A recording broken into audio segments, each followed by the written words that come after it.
C'est quelque chose qu'on recherche tellement, et pas que les écrivains. On est toujours en train de dire qu'on n'a pas le temps, qu'on n'a pas le temps, qu'il faut être dans le moment présent, et cetera. Mais en fait, une fois qu'on est confronté à ce temps-là, qu'est-ce qu'on en fait? Et bien souvent, on est face au désœuvrement quand on n'est pas armé. Et c'est là où la force de, alors pas que de l'écrivain, hein, de l'artiste en général, du peintre, du sculpteur, et cetera. Il a tellement de, il s'est fabriqué tellement d'univers en latence, de mondes comme ça qui ne demandent qu'à s'épanouir, que ça ne, ce petit réduit là, ce petit réduit temporel, parce que 2 mois, c'est pas grand-chose, 3 mois, c'est pas grand-chose, 4 mois, c'est pas grand-chose. Euh, Moi, je le considère, hormis bien sûr tout ce qui se passe autour, tous les malheurs qui peuvent se passer autour de ça. Mais quand on a la chance d'être bien portant, d'avoir un chez soi, d'avoir bon sang, il faut laisser exprimer tout ça, il faut laisser sortir des choses qu'on a en soi.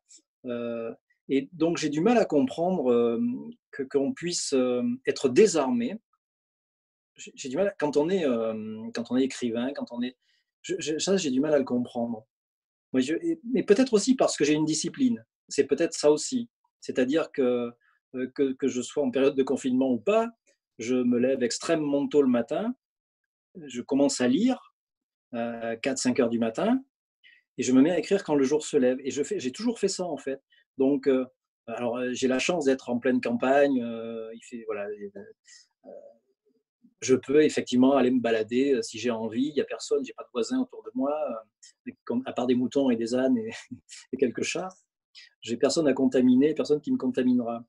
Mais, euh, mais enfin, voilà, cette discipline-là, je l'ai gardée, et j'ai toujours le même bonheur en n'importe quelle période. J'ai toujours ce même bonheur-là de me je me colle à l'écriture vraiment. Voilà, c'est ce truc-là d'avoir la chance d'avoir ce temps-là. En tant qu'écrivain, moi, je ne me suis jamais imposé la discipline d'être enfermée.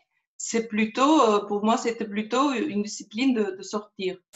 Et ça, depuis que j'étais petite, donc peut-être c'est juste à l'inverse, je me suis fait écrivain pour pouvoir m'enfermer sans avoir trop avancé des prétextes.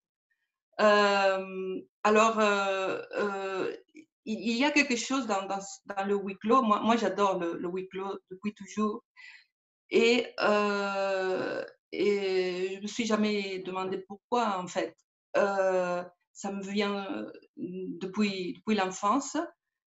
Euh, c'est cette sensation d'isolement, c'est vrai, partagée avec d'autres écrivains, qui vous pousse à parfois à vous lever à 5 heures du matin ou à être seul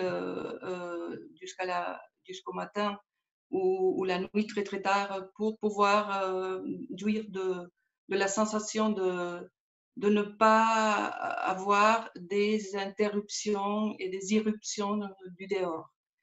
Donc, pour moi, qui suis une confinée vocationnelle, cela ne m'a pas interpellée vraiment, la situation. Je pense que c'est une grande première pour bon nombre d'entre nous. Nous n'avons peut-être jamais été dans ce genre de situation auparavant. Bon, la génération avant nous l'a peut-être vécu pendant la Deuxième Guerre mondiale, mais si on réfléchit, désormais, c'est le monde entier qui est en train de vivre ce confinement.